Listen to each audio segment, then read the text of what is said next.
Greetings, everyone. Welcome to the Tuesday Tirade Entertainment Talk Show with our friend, Tom Connors. How's it going, Tom?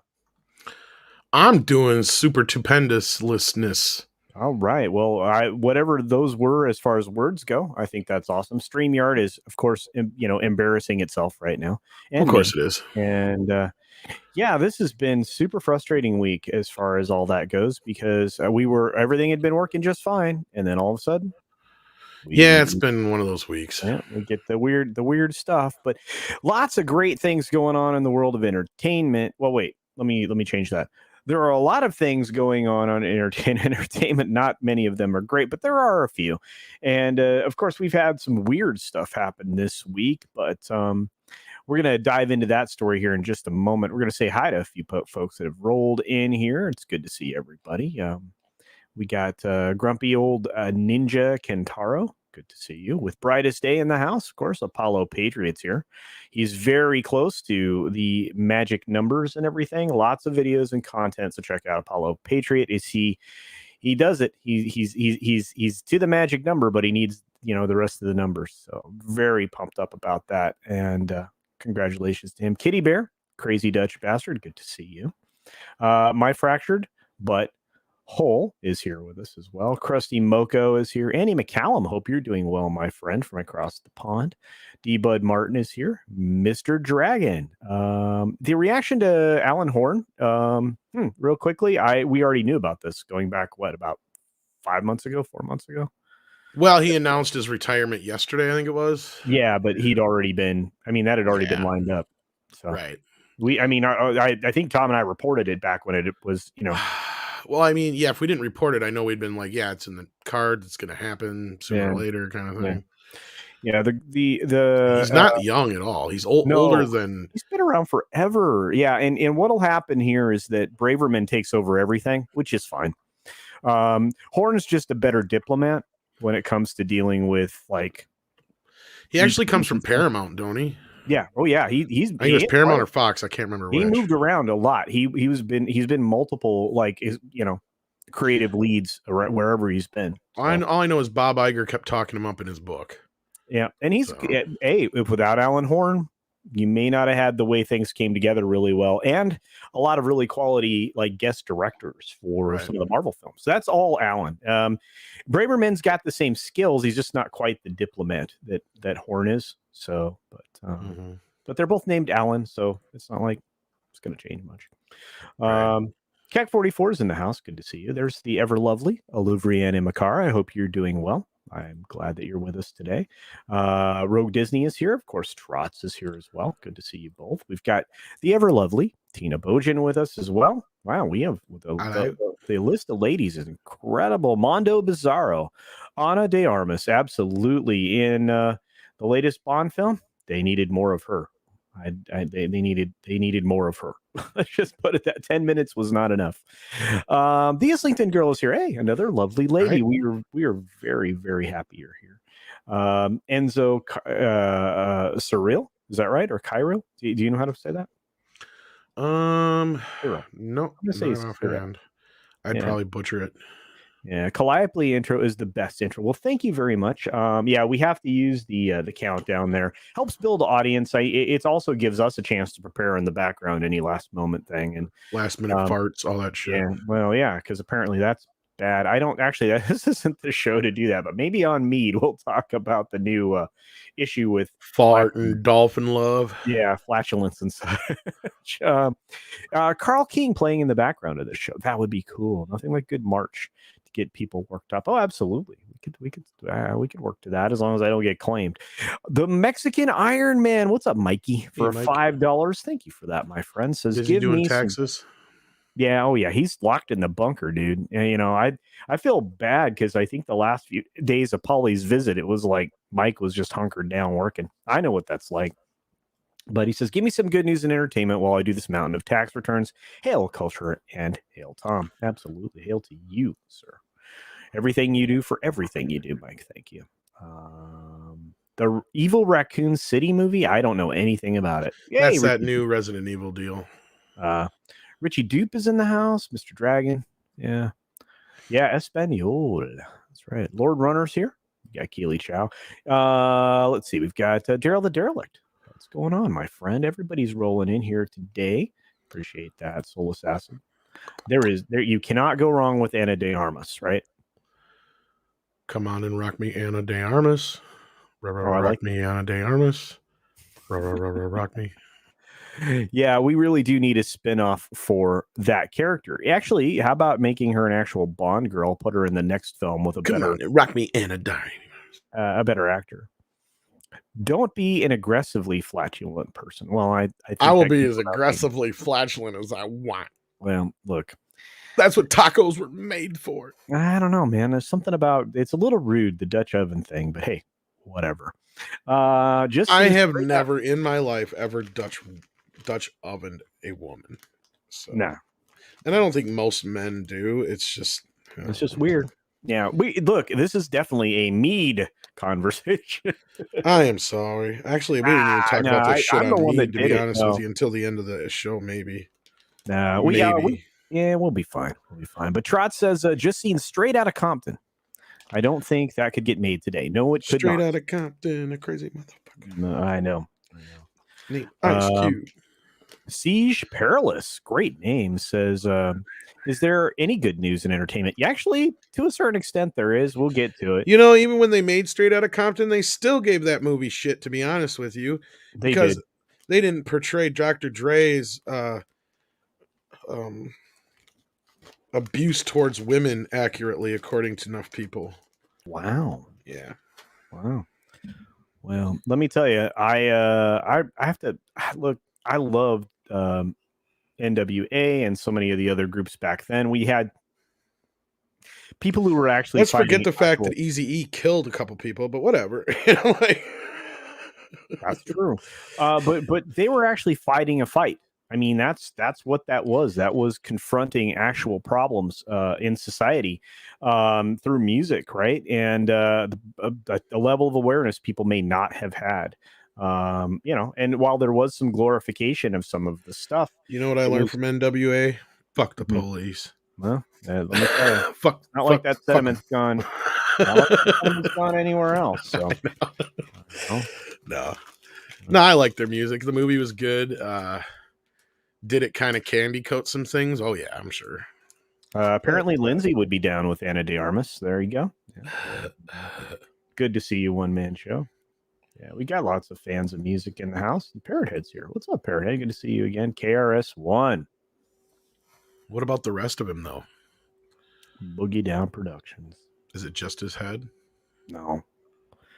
Thank the YouTube algorithm that I'm here. Facepalm. Well, thank you, Dragon Master 360. Appreciate your support. They did seem cleaner than I knew of them. Well, you have to remember in a film, a lot of stuff gets cleaned up. You know, there's a little bit of the word is license taken, right? Yeah, there you go. Yeah. I look, I still own all those tapes. Did you just hear me? Tapes. Audio cassettes. Yeah. All right. Well, we were catching up, and a lot of people continue to join us. Thanks to the 25 or 26 of you that are here right now. Appreciate it. Hi, kids. Even the people I know are lurking in the background, not saying anything for lack of being caught in the chat. I am taking myself off screen because, of course, StreamYard. Yep. And Tom, let's talk about this first story because you actually are kind of sort of involved a little bit. Kind of, sort of am, yeah. Right, kind of, sort of. So you guys ready? Here we go. And the weird thing is somehow STD's involved here, and in various ways. But let's go ahead. I mean, I don't know how many that Wilson has or is giving people, but I don't. Oh, hey, now, no. I mean, oh, you mean Discovery? Star My Trek bad. Discovery. Yes. No. Yeah. Careful now. I know. I'm joking. All right. Well, Tom, you're in charge of this one since this happens to be you. Well, I mean, John did a pretty good write-up here as far as what led up to the events and part of the event, but the rest of it was ongoing and then some. So let me bring up the story here. Yeah, I've got it up in front of us. So yeah, I'll just read it off mine. No, that's fine. Yeah, whatever's easier. I'll just scroll. Star Trek Discovery actor Wilson Cruz recently claimed that the latest Dave Chappelle special on Netflix, The Closer, is responsible for violence. Cruz, who plays Dr. Hugh Culber on Star Trek Discovery, and you may remember him as Ricky on I think it was My So-Called Life, took to Twitter where he reacted to an article from The Hollywood Reporter.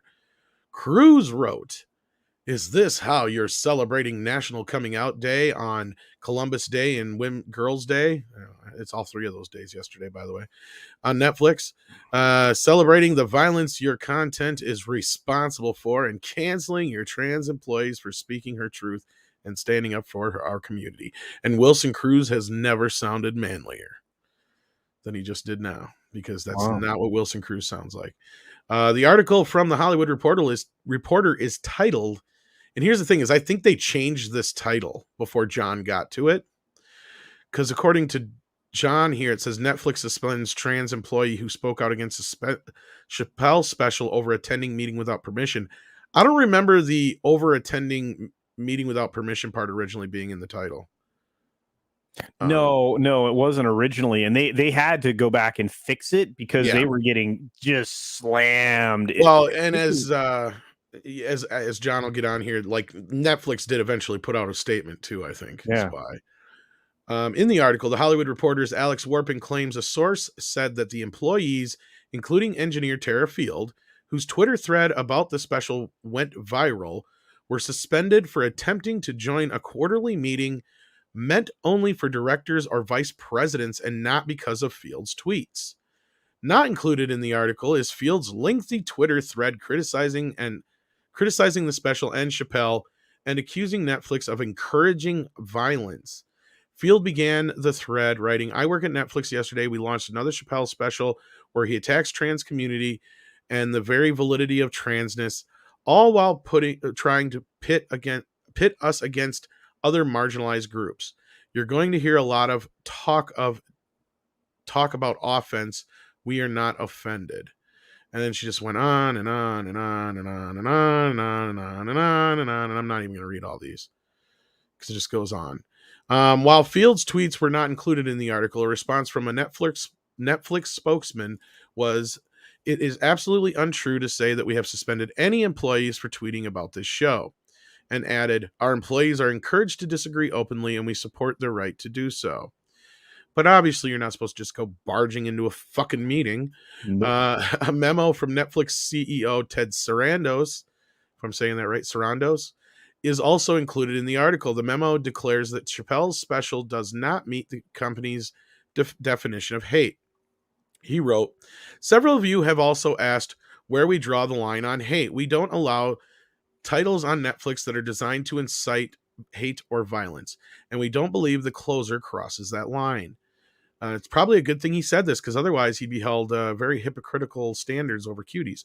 I recognize, however, that distinguishing between commentary and harm is hard, especially with stand-up comedy, which exists to push boundaries. Some people find the art of stand-up to be mean-spirited, but our members enjoy it, and it's an important part of our content offering. And not only that, we spent a shit ton of money on Chappelle. And if you think that we're going to keep you over him, you're fucking insane. He didn't say that part, but I did. That's the in between the lines part of that. With this information included in the article, Wow. Midnight's Edge host Tom Connors, yours truly, responded to Cruz stating, "Way to bury the fact that they burst into a meeting unannounced. I'm sure that if they had lodged their complaints properly, this wouldn't be the case. Way to conflate the truth." And then Cruz shot back at me and said, "Way to ignore why she felt it necessary to take such actions. Sit your ass down." In response to another tweet, he wrote on some more and more and more, went on for like 2 fucking hours with people, right? And I don't know why John left out here, because he also went after Lorena Creole and retweeted some of her things as well. It took a swing at her. So he went on a major tirade yesterday, and then he got shut down. Yeah. Tom, what you sent him one that was amazing yesterday. I wish John would have left this in the article or got it in the article too. Let me see if I can bring it up on my Twitter. Because I responded to one of his remarks, because we kept asking him, "Did you see the special? Did you watch the special?" No. And he wouldn't respond. Of course he did. I'm sure he didn't. And then so. Well, and I think you said, and if you bring this up, it's one of the coming most up right now. Stinger. Oh my god! So like his response was, "Oh, you mean the whole like?" Here, let me see what he said. He goes, Wyatt even went after him. I'm looking at Wyatt's name. I'm like, oh man. So his response to something else was, his "I've had trans friends" moment, and that was his response to us asking if he had actually seen it. That was his response to it. He goes, "I'll put that up there along with Donald Trump's black friends." I roll. So my response was, "What about Daphne?" Yep. Bam. Take that. And you know what? Not a peep. He didn't respond to you after this, right? Because I looked in the thread. No, he was responding to other people, but he did not respond to me at all anymore.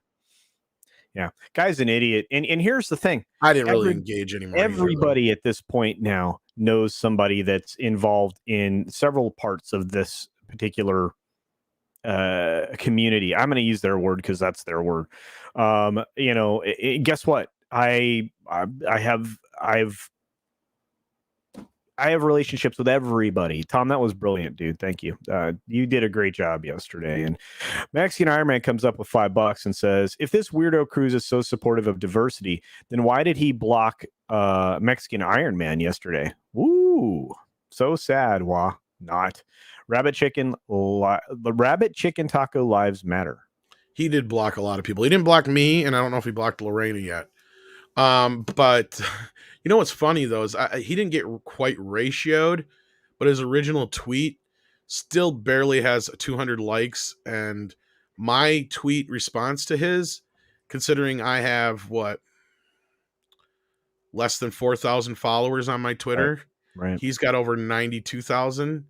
I don't even care. I got almost half of as many likes as he does on his, so that's not quite ratioing, but it's in that region. I don't even know how many followers I have. I don't even care. I was just looking. I got like 3,400. I think. Yeah, I pay none attention to that. I've got like 1,200 people that are more than just whatever. Yeah. And I appreciate them all. Don't misunderstand, but it's not. I don't pay attention to those. Well, Twitter's not real life, and that's the thing. Yes, I do appreciate my fans, and I do those who I engage with, and actually, I know are real people. But like otherwise, half time it's like. I don't know. Yeah, well, and I, like I said, I'm following people that, and interacting with them that I know have Twitter accounts. I mean, this exactly. Sherry, actually, somebody who's I believe just started watching my stuff, actually followed me on Twitter, so I followed her back, and she was in my chat today on the 6 Minute Daily. I pay attention, guys. I do pay attention to that, but I just I'd never keep track of the number because it doesn't matter to me. And as Gary said, and as said, then Gary said, then I said today, Twitter's not real life.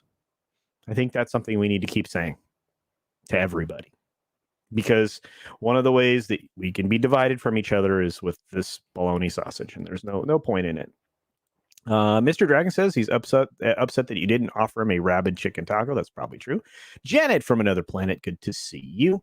Couldn't stop laughing at this last night. Yes, it was great. And you know what? Tom made a last minute appearance last night over on Comics Division channel and brought this up, and I was like, this is gold. This is fire. And it was good.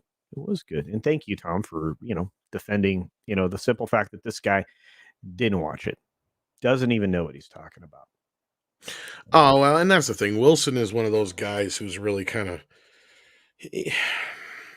There's been several times now where he's pissed me off. Like, he's a clout chaser. Yeah, he's chasing Tom's clout. I don't know if he's chasing my clout, but he definitely was trying. Here's my thing. I think he was trying because between retweeting me and Lorena like he did, he's trying. He was definitely trying to get us attacked. Yep, but it didn't work. No, doesn't work. It doesn't work. And now again, this gives him a chance to play victim. Except that here's the problem: he's most likely not seen the special. If you're not answering the question, you haven't seen the special. And you did what is really important. You turned it around on him and said, "What about Daphne?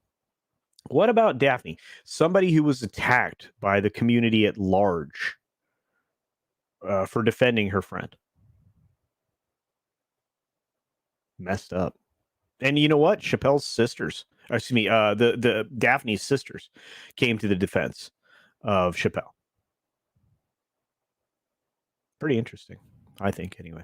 But I thought the special was pretty good. What was even more demeaning is that response was he was saying, "Oh, my trans friend," in parentheses, like it was just so disrespectful and demeaning. Of right? course. It's like, hold on a minute. You're diminishing the human experience that I have with someone else, dickhead. And I just cursed on my channel, guys. Yeah. No, I'm like, where do you get off? Fucking, that was just. I know, dude. These people are just huge hypocrites. Again, they're the bullies. Right now, they are put in a position of power to bully others, bully you to submission, of treating them extra special, not the same, extra special, and that's a problem. Nobody should be treated better than another person. They just shouldn't. If you are willingly offering adoration, that's on you. So if you hold a celebrity in high regard, it's on you. If you hold a politician in high regard, it's on you. Okay, but you're also setting yourself up to be criticized for that particular opinion. Anyway, D. Bud Martin says, I would go after Lorena. Smiley face eyes. Yeah, I bet you would. A lot of people would. Yeah, it is. Not in the same way, though. No. I think we all know the way that he means.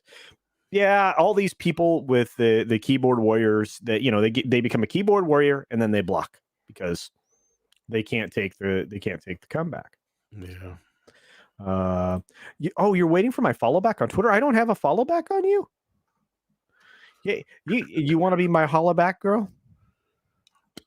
I ain't no holler back girl. You know what? I will definitely look at that. I'm sorry, Lindsay, if I'm not following you back. Roof Korean the Based. What's up, my friend?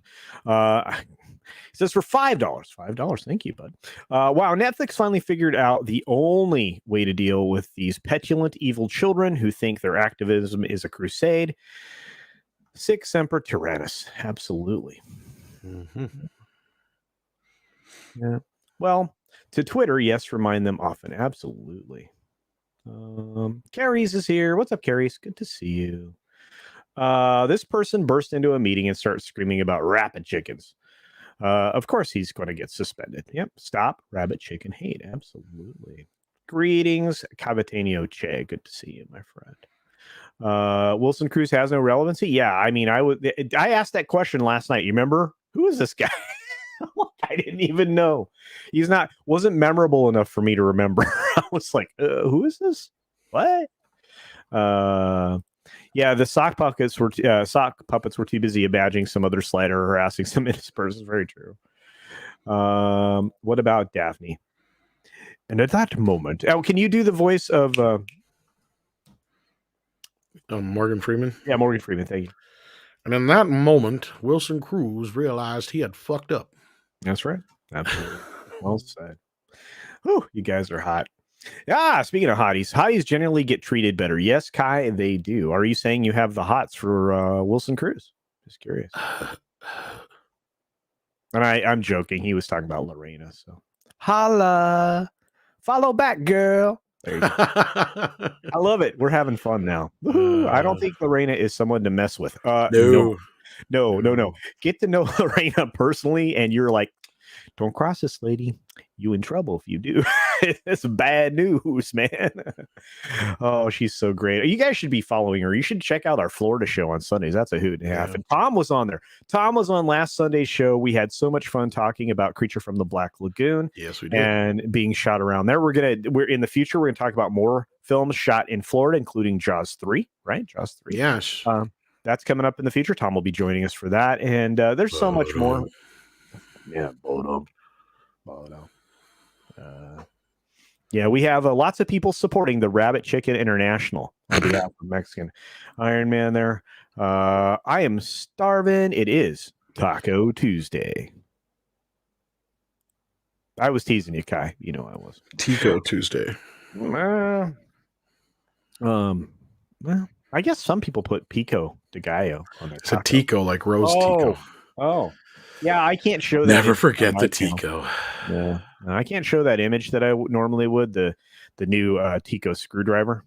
Because have you seen that meme? I'm gonna have to start some of those out. I will get canceled when I do, but it'll be worth it. All right, here we go. Let's get into the next story because we're not gonna keep the people like in suspenders. No Time to Die Monday box office is 31% higher than Spectre. Of course, it was a holiday. Bond's 5-day domestic cumulative, cum, that's what they're trying to say, eyeing 67 million plus. Yippee. I don't even know what to say. I mean, it's like they are really trying to make lemonade out of these lemons, and they've been trying to do it since before the movie came out. They were saying this is going to be huge. This movie's going to open giant. Look at what happened with Well, Venom. it should have, but they did it to themselves, right? They did. You threw out a buttload of fucking woke marketing. You had Cary Fukunaga going out there and calling Bond a dolphin lover. That's right. You had Lashana Lynch basically controlling all the fucking ads, which was bad. You had a bunch of headlines where you were talking about her. And granted, a lot of this stuff may not have necessarily been in the movie, but as soon as the ending leaked, it was all said and done, kids. I mean, yeah, America is pretty finicky. And we don't have this like long standing love with Bond like the UK does, to where we'll show up no matter what. In this case, I think between the last film and the way they marketed this movie, it just had no chance here.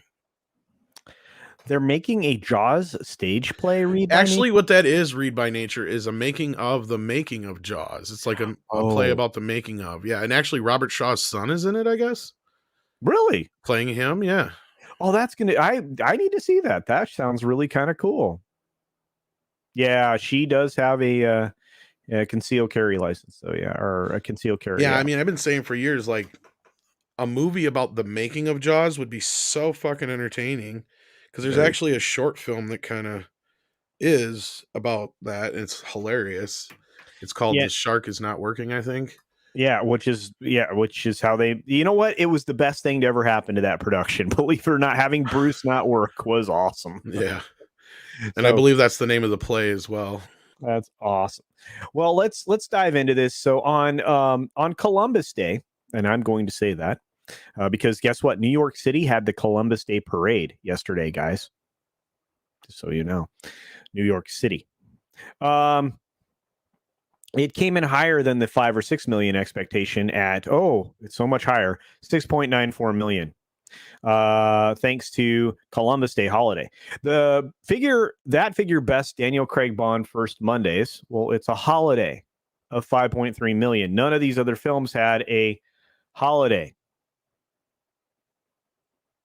I mean, and of course, Sony's Let There Be Carnage at 5.75 million. Guess what? Not on a holiday. Not on a holiday. It's currently pacing off 23% off yesterday because it's coming off a holiday. A holiday. Despite the fact that Tuesday is usually a discount day at theaters. That's true. You get a significant discount seeing a film today. Figure around 5.3 million today. That's kind of a high guess in my opinion there, Anthony.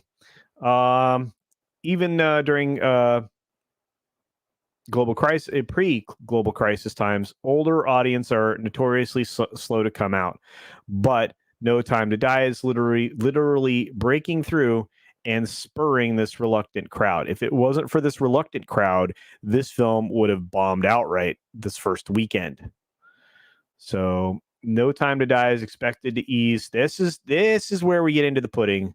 55% in weekend 2. So that'll get it 24.8. Where do you think this is going to finish, Tom, knowing what we know about the traction things get the second weekend? Bond just got to hope it plays strong in other places, but MGM's fucked. Yeah. They better hope the Amazon sale gets allowed. Because, it's not looking good for them. No. Not in the least. No, and you know what's funny is the apology articles started this weekend, like in the Wrap. Like the Wrap wrote a very long apology piece about, why Bond's return to the box office is good, even though it may not be profitable for MGM. Yeah. I mean, Universal will probably come out of this all right because they got the international distribution. International distribution. But I don't know about MGM. Think about what the write-offs and write-throughs are on this film to begin with, right? I mean, really, this could, like I said, MGM better hope that Amazon buys them because otherwise, this could destroy the company. They don't have the money to cover this. Do you think the financial offset on this could be like $300 million neg? Well, when they're sitting there saying they need to make 900 million just to break even. Now, granted, a large portion of that's probably Universal. I have no idea how much the breakdown is. $350 million negative would just kill them. And that's my point is like, we have no idea how bad it could get. Yeah. Hard to say, man. And this is actually a good point, Sander. No Time to Go bust. Likely. No, they it was just a regular Columbus Day parade. They have it every year in New York City. So holiday. Now I'm thinking about Madonna. Sorry, Cavatinho. Let's see. Oh man, everybody's singing that in the chat.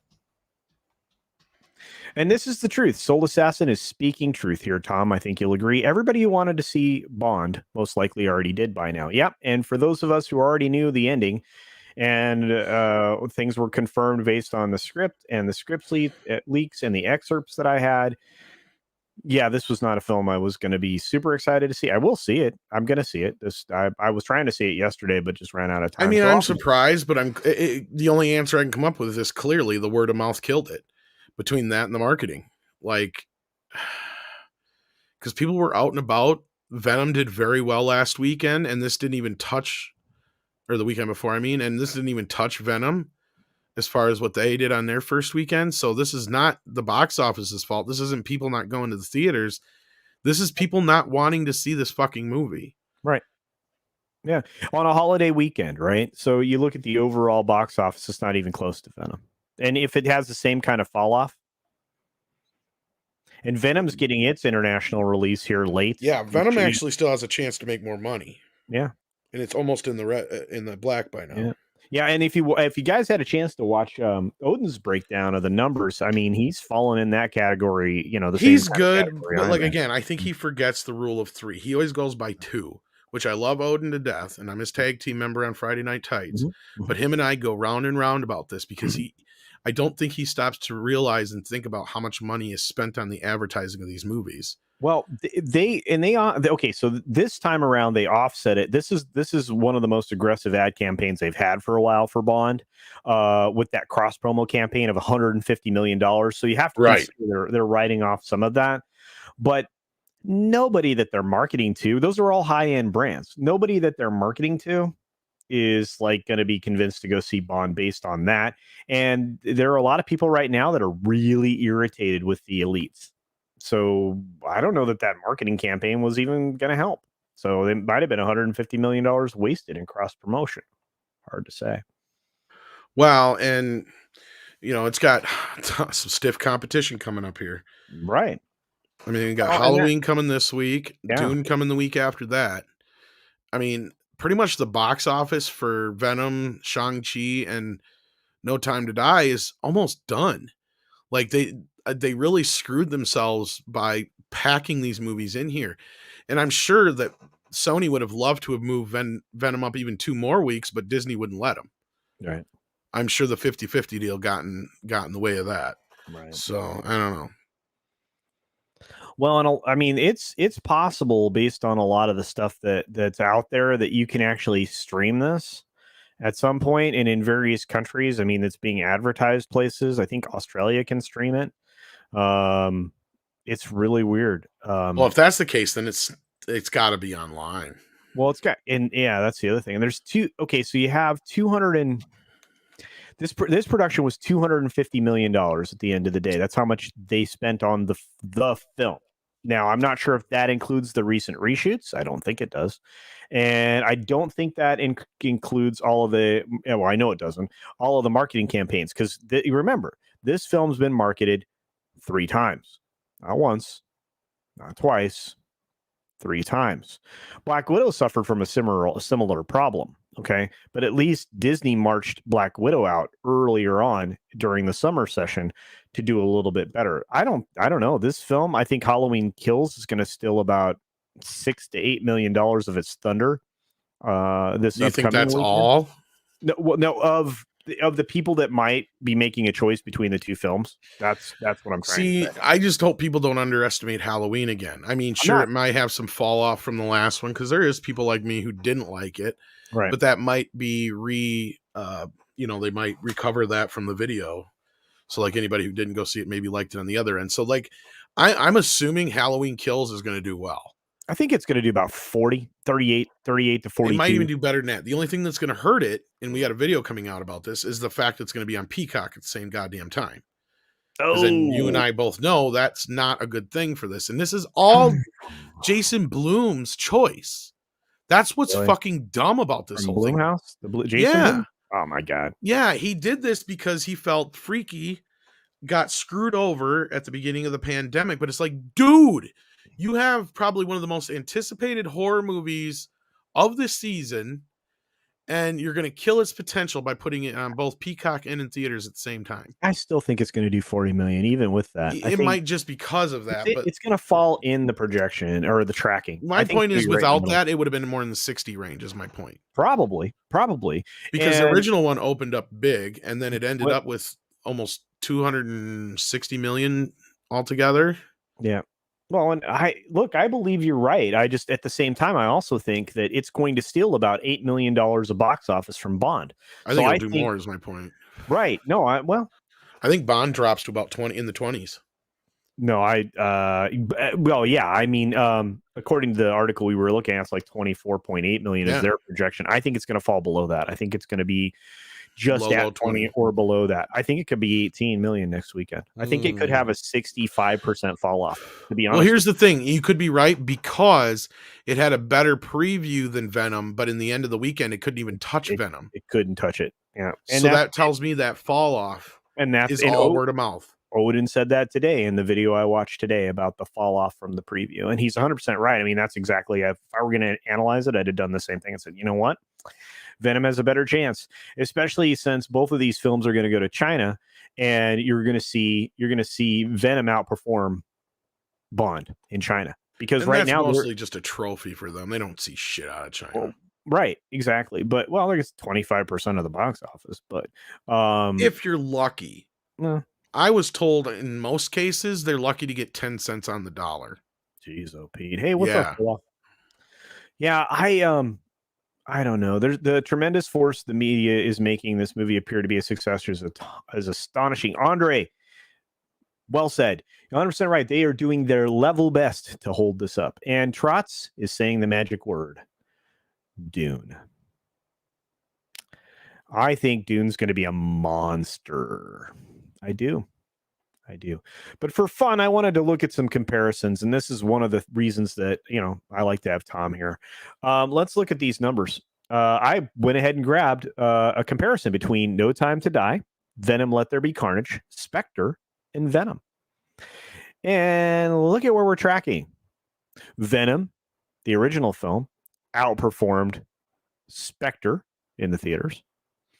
Looks like Venom is outperforming No Time to Die substantially in the theaters based on these numbers. I don't know. What do you think? Looking at these numbers, Tom, you know, you spent $300 million on Spectre, 250 million on the most recent film. Carnage, this film was cheaper than the previous film, 110 million. I don't know where they're getting this 110 million from. I heard Venom was only 90. 92, I think, was the number I'd heard, but they might know something we don't know as far as the, some kind of a marketing step up that we didn't know. Well, even if Venom is going to do fine. Bond is fucked. Halloween's going to do fine. But it had the widest opening of all of these films. And what does that tell you? It set records. People hated Spectre, didn't they? They didn't like it very much. That's the thing that's the thing a lot of people don't take into consideration was a big reason why nobody went to see Solo had less to do with the fact that it was a Solo movie than it did with the fact that The Last Jedi sucked ass. That didn't help either. That's my point, because that's the one that, because guaranteed if the next Star Wars movie had just been The Rise of Skywalker, that movie would have played a lot worse. It could have been. Look, somebody tried to hold Solo up as a good film, and I'm still going. I don't know where they go. Where did you get that? Regardless, the whole point is this is diminishing returns at this point. Yeah. And this is clearly why they know they've got a reboot too. Because even though Spectre did so well, it was not received very well. I mean, yeah. And I thought Spectre made $1 billion. Oh no, it was 879 million, just under $1 billion. The previous film did. Okay, so it was the one before Skyfall made $1 billion plus. Yeah. And how was Skyfall received? I don't even remember. Oh, it was much better received. Spectre was the down step, right? So this is how even Daniel Craig's Bond has been. Great opening, Casino Royale. Major step down, Quantum of Solace, terrible film. Skyfall steps it up, really good film. Dame Judi Dench is incredible. A Spectre, awful film. Well, not awful, but just not good. Not a good film. And then this one, which ultimately at the end of the day, you're going to have a bunch of Bond fans saying bad film. Pretty film, bad film. That, and again, I'm paraphrasing. Well, the weird thing is I haven't really heard too many negative reviews of Bond. Most of them say it's a decent film, but it's just not a Bond movie. On a Bond movie scale, it fails on every level from what I hear. Yeah. Well, and Christopher Jones says, I'm so done with modern movies. I think we all are, my friend. It is not great. And I don't have any investment in Bond, so I really do. I do, because I grew up with it, Tom, and I always tell the story. My grandfather's the one that handed it to me, kind of at a way too young age to be watching Bond films. But Rogue Disney asks a good question here, and I'm going to take the pause for it. Thoughts on Ghostbusters Afterlife numbers? I think they're going to be big, especially because of where it's sitting. I think it's going to be big numbers. Yeah. I want to be cautiously optimistic about it because I'm still curious how that last movie is going to affect the opening weekend. I don't think it's going to hurt. Ghostbusters could have decent legs, though. Yeah, I think it's going to have amazing legs, just like the original films, right? Soul Assassin says, I wonder what their excuse will be when Halloween, Ghostbusters, and Dune are released. Well, I think they won't have any anymore. We're already seeing that the Emperor has no clothes, not just here in Hollywood, but everywhere. I mean, the Emperor's pretty much naked in all of these. It's going to be a funny one. We'll see. With it being on HBO Max is really going to hurt it. More so than Peacock is going to hurt Halloween, I think. I don't think so. First of all, HBO Max is a pay for service. Peacock you get for free. You still have to pay for Peacock to get Halloween, though. That's true, but it's cheap. But HBO Max, we'll see. I don't think a lot more people have HBO Max. Is my point. You're right, but I still don't think it's going to hurt the numbers. Just like I don't think that People are going to want to see that on the biggest format screen they can I find. hope so for people's, for the movie's sake. The only way to see that's on something huge, right? Oh, and that's the other thing. So so let's look at these numbers real fast because we need to move through here. But first, look at the first Friday comparison here, right? First Friday, 23 million for Bond, Venom 37 million. First Saturday, 18 million for Bond, 31 million for Venom. First Sunday, 13 million for Bond, Venom 20 million. It's quite almost 7 million for Bond and almost 6 million for Venom. So it's a million. They're trying to tout a $1 million difference on a film that outperformed it by $33 million in the first several days. You're kidding me. This just goes to show you how fast word of mouth can spread now because of the internet. And it's going to double. It's right now. I think after today, it doubles up. Not to mention the fact that it's in less theaters, right? Venom premiered in less theaters, even though it's had more theatrical showings because it's a shorter film. But all of the big format theaters, or many of the big format theaters for Venom, were sacrificed to Bond for its premiere. So it lost some of the large format appeal, and IMAX makes more money. Yeah, I can guarantee you the one little smaller theater I talk about all the time that I generally go to, they're probably pissed because they probably had to move Bond into the bigger theater, yet they probably had more people going to see Venom. So that probably pissed them off. Because that means they may have actually had to turn people away then. Yeah. Because they don't have the biggest screens, right? Like, and again, this is just one theater out of whatever, but I'm just saying, like, that can be aggravating, especially when we're still limited in some places.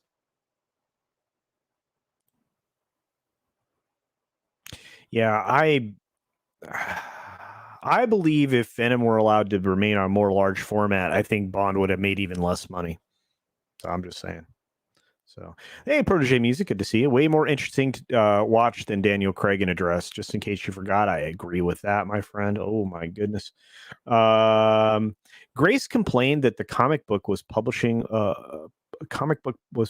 too little worth reading. Wow, I did not know that, Eric. Doesn't surprise me. I don't pay attention to Grace anymore. I don't value her opinion. Every once in a while, she'll get a scoop or something. A piece of information turns out to be accurate. It is what it is. Craig's end as Bond should have been Inspector. Yes, at least it would have been decent closure. Yeah, especially for the audience. Bond is dead, literally and figuratively. Well, if you didn't know those spoilers, guys, you just got them here. Regardless, overall, the performance of these films. I mean, here's the thing: Venom is pacing ahead of Spectre on its second Monday, and ahead of Venom on its second Monday. Not by much, by a million, but look at Venom compared to Bond. It's a more popular thing. At the end of the day, and I think this is going to bear out in these two films all over again. So we get to the bottom here. By the time we get to the 10th Thursday, I think there'll be an even bigger difference between those numbers. But as you can see, look at this daily cumulative. No, and then what I'm seeing is, Venom is not really losing that much momentum as opposed to Bond, which is losing it over a matter of hours as opposed to even days. Like, it was getting worse by the weekend. Well, day to day, that it was changing. Day to day, it was changing, and that's not good. That's the worst direction you want if you're a studio. It is not what you want to have happen. You need that first weekend, which is why you don't give very much of it to the exhibitors, right? Because you need that money. And I bet Sony's kind of pissed because they're going to get killed. Now, I mean, they're going to be lucky to make their money back on Venom, but this would have done better than the first one. This could have been $1 billion movie because the first movie made like 860 something, 70 something, just under 900. Yeah. And considering this one opened up 10 million more in the middle of this crap, that tells me that there was a lot of interest for this movie. It still has some bigger markets to open up in. That's the lucky thing is there's a lot of the markets where Dune has already come out that this movie is opening up that week. Like Andre's talking about getting to see Venom next week. He didn't get Venom yet. He's pissed about it. And and let me tell you, Europe is freaking pumped to see it. China's freaking pumped to see it, and these other international Well, and markets even if they are only get pumped to see it. like X amount of whatever, that's still some money, right? Because I think somebody said earlier the first Venom made 270 million in China alone. So, like, let's say it does just as well for the second one. Even if we're being conservative and say they only get 10% of that, that's still almost another 30 million they get to add to Venom. And that means it's in the black now, baby. Yeah. Like, because it only cost 90 to 110 million to make. Yeah. I don't think they did nearly as much advertising for this one as they did the first Now one. it was soft, man. It was It soft and a was lot of softer. I internet. don't. Yeah. They didn't like puss out on it. It was out there. I remember seeing a lot of ads for it. They But probably threw it into like they probably threw a 140 million at it, maybe well, 150. let's just say 100. Let's say 100. So Ooh, even if that's the movie, soft. Yeah. let's say that, okay, so altogether the whole shebang cost them $200 million. Mhm. They've made that almost already. Mhm. By the time it's said and done and all this shit, it'll be in a much better place than anything else that's come out this year. The only other thing that has a chance right now to make even more money would be Halloween, and that's just because Halloween didn't even cost 20 million to make. Wasn't that expensive? No. And Yeah. that's why I can see why Jason's doing this, but it's still like a big, what the fuck are you doing? Yeah. But here's what I found out. He got a nice little payday. It's probably paid for already. He got a nice little payday from NBC, even though he went to them. What do you think the negatives? And this is just I'm just curious. So where do you think negative wise, Bond will finish up?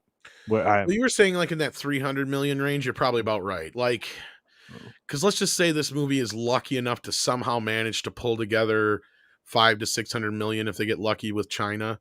Because even then, you can't count all that. It had to hit that 900 mark. I think you're right. I think it's if it's lucky to break the 400 $500 million, I'll be surprised. Because look at all the big movies this year we've had so far. Shang-Chi barely broke 400 so far. What did Fast and the Furious do? I didn't see how much that one did. Well, I think it almost reached a billion. It was close. Let me That one double. did close to $1 billion, really?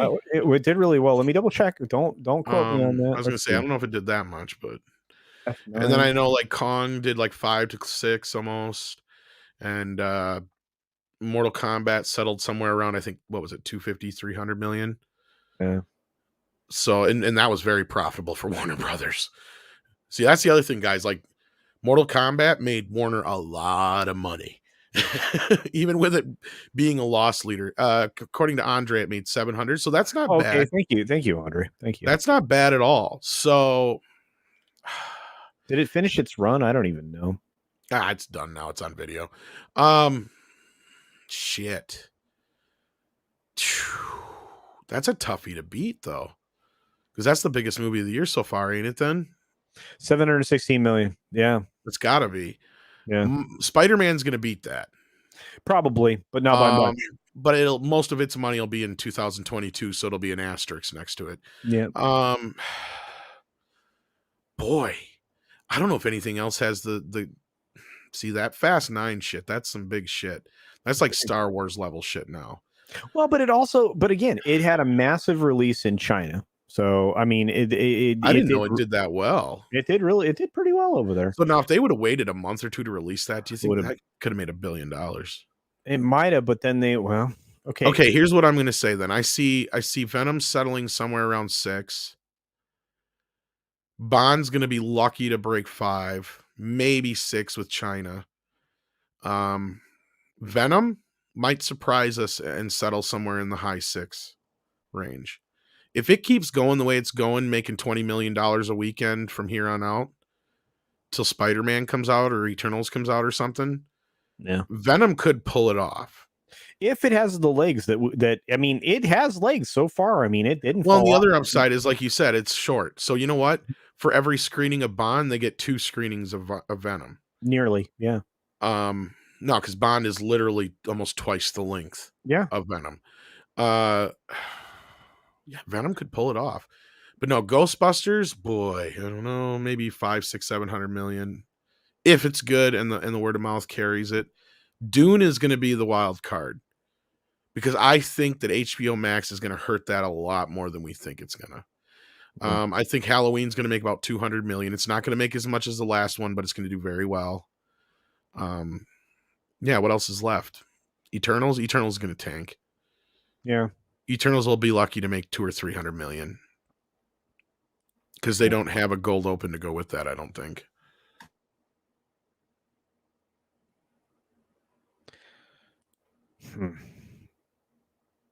I don't know if they'll ever cast an American as Bond, though. Can't. Never going to happen.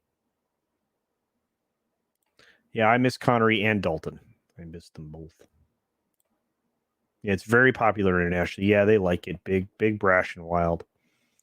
Venom can make 300 million in China, says Darth Scipio. I actually believe that to be the case. I think that's true. Which would give Venom could be one of those that surprises us. Yes, they could end up with 150 million of that, maybe, or 100. But the more Venom makes, that just means that Spider-Man's going to make that much more too, probably. We'll have to see. Yeah, Krusty Moko. Yeah, a lot of people are not fired up for Eternals. I'm one of those people. So, I did not know Darth Scipio was hanging out. Good to see you, bud. Aquaman 2, that thing's gonna tank. Oh shit. That's when does that even come out? I don't It's care. Next year, ain't it? Yeah, I mean, this year. Well, we Momoa forgot about got injured Matrix on the set. Yeah, Momoa. Oh yeah, we forgot about Matrix. Matrix, I think it'll lucky to make 300. That one's really going to get hurt by HBO Max. People are not going to take a chance on that one. Nope. And nobody wants to see it, to be honest with you. But actually, Matrix will probably do. Well, how did Space Jam 2 did? However, Space Jam 2 did crash. Matrix will probably do about double that. See, and now they're saying that fucking Dune is going to play like Suicide Squad. I think they're insane. I don't know who the fuck thinks that's the case. Oh, Doctor Strange was the other one too, right? When does that come out? That's next year. That's next year. Yeah. All of them fall. All of these other things fall in 2022. Yeah. That's what I thought. So, but oh man. Yeah, we're talking next year. I'm not going to say too much about that. And Ozzy could play Bond. Yeah, Darth Scipio, I think that would be okay. But again, I mean, based on what the Broccoli family has said, it won't be anybody but somebody from the UK, one of the Isles. So hard to say, though. Yeah, I don't think Matrix 4 is going to do anything. No, I don't think it's going to do very well. It'll be lucky to get to 300. Unless it's fucking good. I mean, there's that off shot chance it could be. 02500 says, I'm going to Dune, though, so am I. I think Dune's going to surprise some people. I've not met too many people who hated it or disliked it in any way. Even those who didn't give it the greatest review still enjoyed it and claim, like it's a huge accomplishment for what it is. And I even had somebody else, a lot of people have seen it now. Even had somebody else talk to me about it yesterday. And then Gary was talking about it yesterday on his Nooner. And he even said, he's not a fan of Denis Villeneuve Favre. Because he's the one who's like, because I'm like, he's like, what do you think of Blade Runner 2? This is when I earlier met him, like way early on. And I'm like, it was all right. He's like, I fucking hate that movie. So he told me all the things that were wrong with it. So like, yeah, so I can attest to that. He's never been a fan of his. And he even said it was decent. So there you go. Yeah. And I had to put your name up, Tom, because people are trying to figure out who you are in the chat. So I just threw it up there. That's Tom. Hi, Tom. I'm the guy that Wilson Cruz went after yesterday. Yeah. Yeah, I don't normally put the names up on the screen because I figure, you know who everybody is. But I guess people hate that though. Script or culture, like people always wonder who the fuck people are, and they ask me. Other than Script Doctor, nobody ever knows who anybody is. Okay. Well, we all change our icons so much. Well, I'm on. You see my face. I mean, I'm still learning your stupid card icon thingy. I hate that one.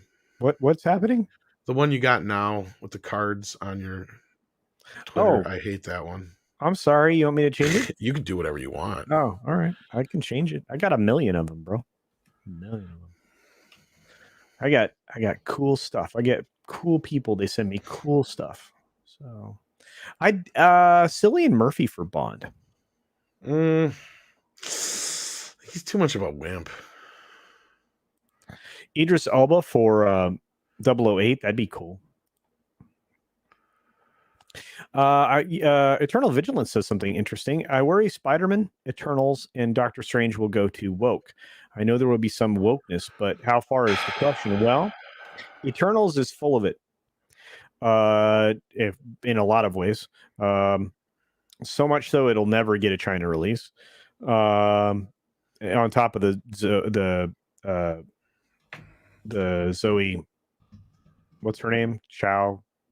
Chloe Zhao. So in spite of her, Doctor Strange is going to be woke-ish and intersectional-ish, and kind of because if you didn't like the end of WandaVision, I don't know if you're going to enjoy Doctor Strange at all. I don't think that's the case. I'm not so worried about that. I think Sam Raimi is going to do something. You know what I mean? Considering that they're bringing Adam Warlock into Guardians 3. We'll see. Yeah. Tom is everywhere. Tom does not sleep. Tom is the guy who never sleeps. See, yeah. A 1 month subscription or shared HBM. That's true, but you aren't going to want to see this on a little screen. I'm not gonna. I don't know. Oh, you've been a subject. Oh, that's terrible, Darcipio. It happens though. I don't know why that is, but thanks for being here, my friend. I appreciate it. What was that wasn't which question? Hey, to be fair, yeah, no, I'm sorry, my friend. No, I apologize. I was just saying it wasn't just you that was wondering who it was. But yeah, Protege, it's good to see you, bud. I read that the Eternals line will be more movies than MCU Phase 1 to 3, so every character gets his origin. That will be awful.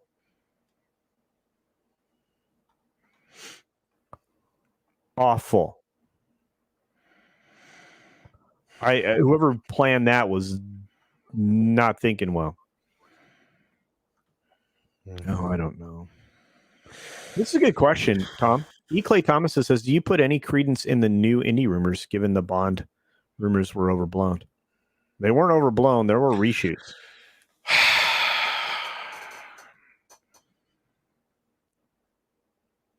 You know, I don't want to believe that they could ever go to the certain extents, but we have been so right about so many things. And even though the context isn't always necessarily there in certain leaks that we hear about, there's still a ring of truth in so much of it.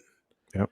That I will not be surprised. Including the begging scene in Bond. Yeah, up to the point where, sure, she will probably be set up to take over the franchise. I don't know if she'll necessarily get the hat and the whip and all that business. But I won't be surprised if they kill Indiana Jones in this movie somehow and she's left to carry on the torch. That would not surprise me in the least. Do I think they're overblown? Maybe just a little bit. But then again, this is... I have not seen the new Bond film. What I know of Phoebe Waller-Bridge is from Solo. And going off of what people are saying, like, you can kind of tell what was probably written by her, they say. So depending on how much they let her influence this film, because she's not one of the writers, she's just being brought on as an actress. But that does not mean she's not going to be encouraged to improvise. Because, from my extremely reliable source on the whole Solo incident, most of you already know who it is. I'm not going to repeat the name, though. They said flat out, she was encouraged by Kathleen and Ron to do all that shit. All that shit was stuff that came in the reshoots. All the LGBTQ 3000 fucking robot shit. Right. That's all reshoot shit. As far as I know, like, none of whatever Lord Miller shot is in that movie. Like, I'm sure maybe there's snidbits here and there of just, you know, coverage and shit like that. And I know from my recollection, I think that, yeah, he had to work within certain constraints of the action sequences they had planned out, but those didn't really overall affect things. He was brought in to basically make the original written script, as opposed to Lord Miller, who probably saw the original script for the garbage that it was. And they're like, well, we need to fix this shit. Right. And yeah, so I would love to see a Lord Miller cut. But yeah, no, that's the thing is, so I'm not going to be surprised if Kathleen Kennedy allows her to kind of just take the fuck over with her improving. And the thing with Harrison is he can command a scene, but he's also 90 goddamn years old now. And he doesn't exactly have the presence and the chops like he used to. I mean, look at him in The Force Awakens and stuff like that.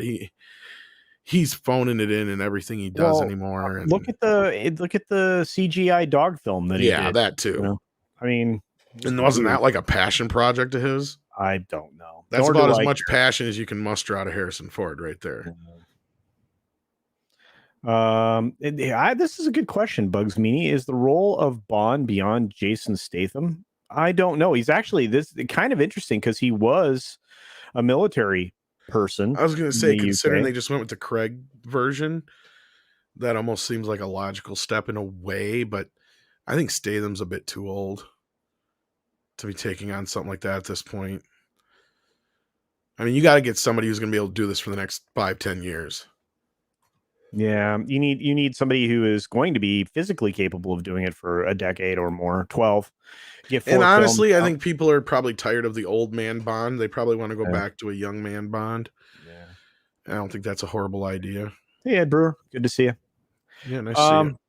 Yeah, well, we have a little bit more to cover before we end. We're gonna dial it back to under 90 minutes. Hey, Ords. Yeah, Ords is like, Crank was dope. Oh yeah, but I mean, Jason's getting up there. You know, Darcipio, this is a possibility. It could be done, but I don't see it happening. They don't want to. He doesn't fall in line. I think he's too prolific. I think he's going to cost too much. I mean, Daniel Craig is like Daniel Craig and Pierce Brosnan are probably about as far as I could see them going with somebody who's already pre-established, right? Yeah. Like the norm with Bond is you kind of get somebody who's not as well known to kind of take on the role. Like there was only like one other Bond that was ever. I'm trying to remember which one it was. Was it Dalton or the other one that was already kind of had a career before Bond? But I can't remember now. Well, I mean, Brosnan had a career before Bond. That's what I mean. Besides Brosnan and Craig, like that's like the line, right? Like those two guys. Dalton had a little bit of stuff. No, then that's not who I'm thinking of. Somebody else. One of them did, but.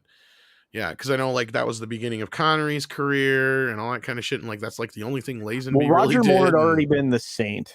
Maybe that's what I was thinking of. Roger Moore, then Roger Moore had already been the Saint, and but even still, that's still Pierce Brosnan level, really. Lazenby was not well known at the time when he did the one film. That's what I mean. Majesty's Secret Service, but yeah, I mean, it's just they don't usually go to some big star is my point. And at this point now, Henry Cavill has outgrown the Bond role, and he's probably really expensive. Although you never know, nothing ventured, nothing. I would never say never.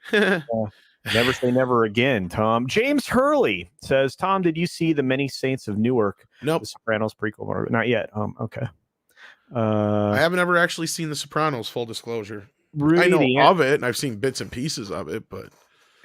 Rudy, the answer to this is no. Maybe in 10 years.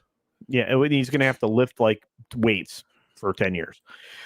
Ken Jack Ben says, Culture Casino pumpkins for everyone. Hail to you, Ken Jack I brought up Christian Bale as Bond before Olaf, and maybe 10 years ago. He's a little older, yeah. Moore was the Saint, that's right. What about the guy who played Loki Hiddleston? He could probably do it. Yeah, he's not a bad... I mean, if you want to go that direction, that'd be the more suave, debonair type, yeah. Gerard Butler, or Gerald Butler. That's possible. A little old though, ain't he? He's very old. Or old. He's maybe too old. That's what I mean. That's what I mean, Saul. Like you got to remember, Daniel was 10 years younger when he started this role. Yeah.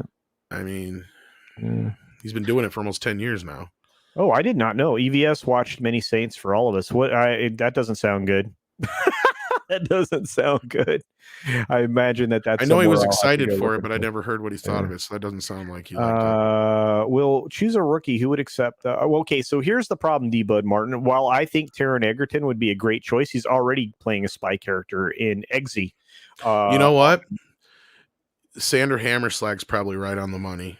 You think so? Might be. Not because it's one of the worst fucking choices they could ever make. Sparkly Bond. No. Well, he's tall, he's British or whatever, and The women love him, so. Well, they love Hiddleston. But women love Hiddleston. That is a good point. But here's again, Hiddleston's another one who might be too big for the role. Yeah. That might be the only reason we'll get saved from Pattinson is just hope that the Batman's huge.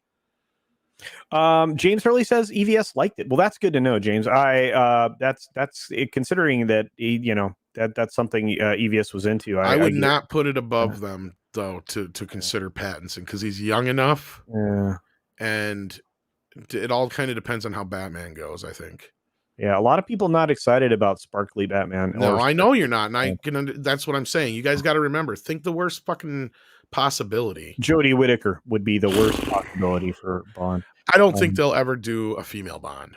Peter Dinklage would be a great Bond, to be honest with you. 00 Sparkles. Do. All right. Could Jamie Lannister? Oh, yes, he could. Maybe. And what was your other stories you had to cover? Oh, we just have one more, and we need to burn through it quickly because you and I both need to be done here quick. But unfortunately, guys, sorry. But let's see. David Tennant's too old. You guys are. I like what Protege Music says. Hey, look, Robert Pattinson would make the most accurate Bond. You better believe he would nail a Bond girl on the Aston Martin. Okay, if he does that in the movie, then I'm on board. Here's the thing is, I want to see him in Batman because he's not a small guy, and all that kind of business. That's the thing is I could see them going for somebody like him. And yeah, Snowdub, I'm hearing a lot of great shit about it. In fact, I know some people who've seen it and I told them, don't tell me another word. All I need to know is that you liked it and you think I'll like it. I don't want to hear anything else. Okay. So I've tried to avoid some spoilers on that business already. The toys already give you enough. They do, and that's unfortunate. And that happens though with all these campaigns. Sander Hammerslag would like to borrow your clip from, when he's right. So mark the tape. It's not mine. Yeah, we'll see. It's Quentin Tarantino's. Yeah, but it's great. Man, you guys are great. Yeah. Oh, you know what? Hunnam would be a pretty good Bond. I think that's a decent choice. We all know who should be Bond. Nicolas Cage. Oh yeah. I'm more of a world protector. Yeah, he's not a Brit though. Not gonna work. All right, here we go. Don't you like my British accent? No. That's not what he would sound like, probably. What I do like is that at least they're still talking. But IATSE, this is something I covered this morning in the 6 Minute Daily. This isn't getting better though, and the fact that they're prepared like this, they printed up all those signs. They're ready to strike. They're ready to go. And so this is the counter punch in the press that the AMPTP did not want to see. Now, again, I have a concern. Okay, and this is just me being concerned with the friendly relationship that Matt Loeb has with his counterpart at the AMPTP. They've been friendly. They've resolved things over the course of the last 15 years. They have to renegotiate these deals every 3. So 5 times it's been successful, right? Since the writer's strike, because, if we moonwalk back in time. So,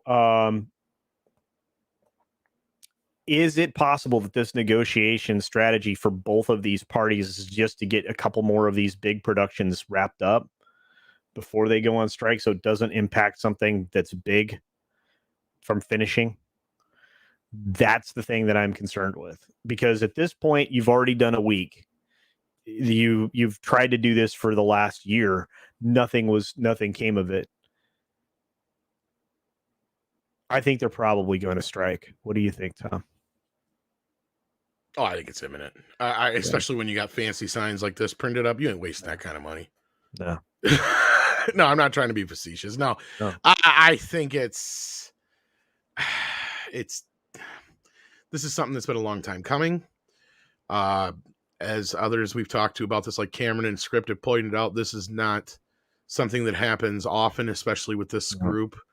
And we've reached it, and it's a breaking point, not just for these guys, but just about everybody. I mean, we can get into a lot of debates about minimum wage and all that shit, but there's a big difference between minimum wage and a living wage, right? Like, and especially when we live in a day and age right now where there is no fucking security whatsoever in anything at this moment in time.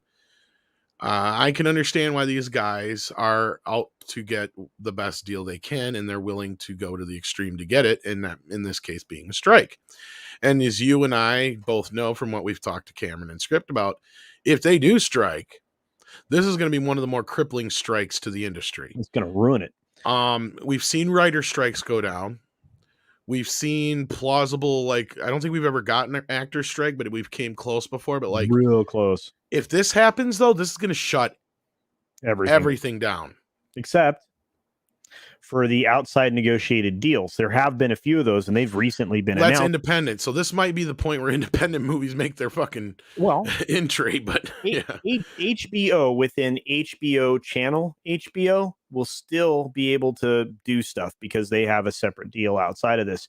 Apple Plus is trying to craft their own deal where they're not accountable to the same level as you would be if you were a studio. They want to kind of get the same kind of HBO treatment. These streaming services don't like that they're being lumped into this. So unless you've already negotiated your own deal with the IATSE, you're in big trouble. Big trouble. Right. I mean, this is going to be interesting to see how this rolls. Since they have not come to a conclusion yet, that tells me that a strike is probably about to happen. Because I remember they extended it for like 2 days, and then I think they went for the holiday, and then now that the holiday's over, I think they're probably negotiating again today, but I don't see how much longer they can negotiate before things just kind of hit a brick wall at this point. No, I mean, technically this would be day 6 total in actual sense, because it's a week ago Tuesday, or a week ago today, actually. I'm sorry. So, and of course they skipped Sunday. I don't know about Monday, but this, I think they took the Monday off. That's what the whole thing that was going on. But no, I think Andre's right too. I haven't heard anything directly yet, but I wouldn't be surprised if when we talk later on, Monkey says he warned us, and I'm not surprised. Yeah. No, this is a long time coming kind of thing. Yeah. No, in Monkey Jeebus, you're right. I mean, I believe we talked about this. I mean, and it's something I've been talking. How long have I been talking about this? 6 weeks. We've been talking for a couple of weeks. Yeah, at least. Yeah. I mean, when this first started to get out that this was a possibility and that the AMPTP didn't come to the table, that's not a good sign. So, but yeah. I don't. Thank you, Protege Music, for the super sticker. Thanks for the super sticker, my friend. Appreciate that very much. I don't know. I guess we'll find out. But and if you guys sent a member chat today, I did not see it. I'm trying to get StreamYard to cooperate. So if I missed in member chat because you're a member, just remind me tomorrow or whatever, and I'll try to get through them during the 6-minute daily sound check. So sorry about that. Yeah. Do you think that the strike could be used to can Indy 5? Possibly.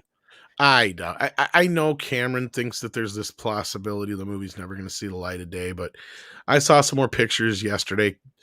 Harrison's back on the set. It ain't. Yeah. They can't be that far from finishing this thing up. I mean, movies only take two weeks. Usually 4, depending on the size. No, I mean what's left. I'm talking about what's left. They probably down to the last minimal now. Yeah. It all depends on how long they've been shooting with Harrison. Well, they got a good second. You got a bunch of second unit stuff. Yeah, so they got all the extra shit already covered. Yeah. Now they're just doing probably Harrison's shit. Yeah. And maybe a week or two, and they'd be done. Maybe use a little wrap up coverage and stuff, and some multi-camera weirdness. But yeah. They've got to get done because this movie comes out in less than a year. That's the thing. The turnaround on this shit, they've got to. It's got to be in the can. It's special effects intensive too. Holy cow. Well, I do know they were using some of the Mando tech. Yeah. To get around some things. And granted, Indy isn't nearly as special effects heavy as a Marvel movie or a Star Wars movie. This one will be. I don't know. Dude, it has it's somewhere around 8 to 9, 8 to 10, 8 to 9, 9 to 8, somewhere between 8, 9, 10 minutes of de-aging. Yeah, but they can do a lot of that pretty quick. You can do a lot of that with your phone now, man. I know, but okay, all right. Well, that's what I'm saying. A lot of this shit is supposed to be being done in camera on this. They're using all that Mando tech and stuff. So they're using Stagecraft, Unreal Engine, all that stuff from ILM. Okay. Yeah, that's what I was told. They're like I'm saying, they got a year to get this out now. Less than a year. It's supposed to be out by next July, so they're getting near half a year. All right. We'll have to see. I don't know if Soul Assassin. I don't know if people are going to go see it, but that's an interesting thing. Jolly is the new Bond. El Perro as the bad guy. equals money. That's right. Thanks for that, Snowdub. Good to see you, brother, and thanks for the $2 super chat. Yeah, quite possible, brother. Quite possible. Let's see. Will Indy 5 be Harrison Ford's last movie? Probably. I can't imagine him being in anything else. Can you? I mean, you think that'll give him the last lifetime supply of weed that he needs to survive the day? Maybe. There you go. All right, well, into this story real quick, guys, before we wrap up. IATSE is gearing up for a strike if contract talks with AMPTP fail to produce a fair deal. We're hoping for a deal, but preparing to strike, a union source tells Deadline. And you can see that the Grips Local 80 is where the signs are located that we're getting here. They, of course, carry the messages that they've been talking about: fighting for living wages, fighting for rest periods, and fighting for meal breaks. Seems like basic stuff to me. They're also trying to get a bigger piece of the pie because streaming is, a giant piece of the pie now. And they are working on some of these productions. And under the previous contract, it's a pittance of what they actually believe that they deserve. And I can't argue with them on that. So, anything else? No, I think we covered it. Excellent. You guys are the best. Thanks for taking some shots at who you think might be the next Bond or would make a good Bond, or who might be a funny Bond.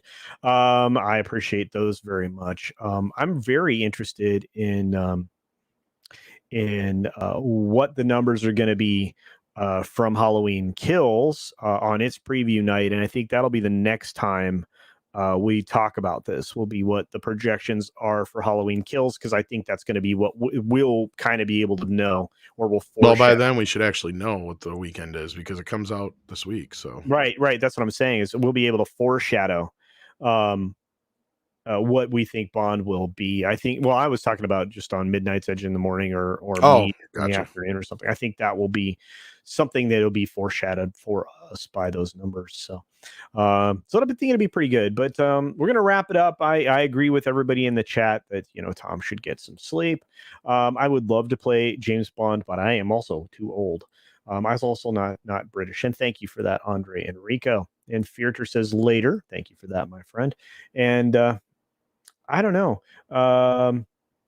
Anything you got to promote, my friend, as we say goodbye to the 50 people that joined us today? Just Midnight's Edge After Dark in a couple hours. That's right.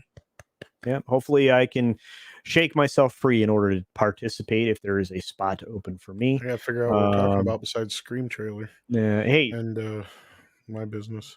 Yeah, the Scream trailer, that premiered this morning, so it's going to be pretty good. Yeah, Tom is, he got me in an hour or two. He'll take a nap. He needs a nap. Tom, get a nap. We'll see. All right. Well, I'm going to say the same thing I always say before I end any live stream, and I mean it. Be sure to take care of yourself. Take care of others. Wash your hands, of course, because it's good hygiene. It has always been good hygiene. And until next time, bye.